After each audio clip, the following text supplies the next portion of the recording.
Connect the mount. Push the ball head into the screen holder from bottom to top. Put the nut into the ball head. Push the magnetic mount into. Tighten the nut. Without tearing the red film, put the mount on the car screen for testing.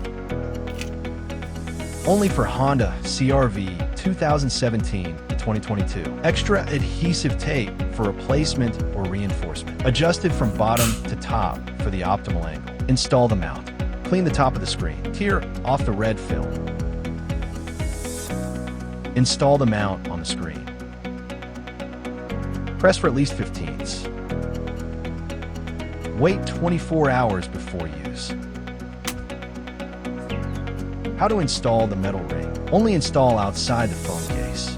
Only for smooth plastic case. Clean the phone case surface. Use the positioning card to install.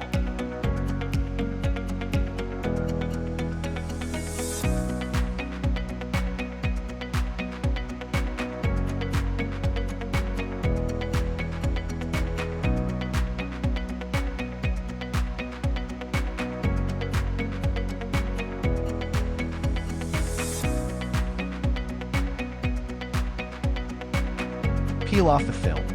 Stick the metal ring and press hard. Remove the positioning card. After sales service,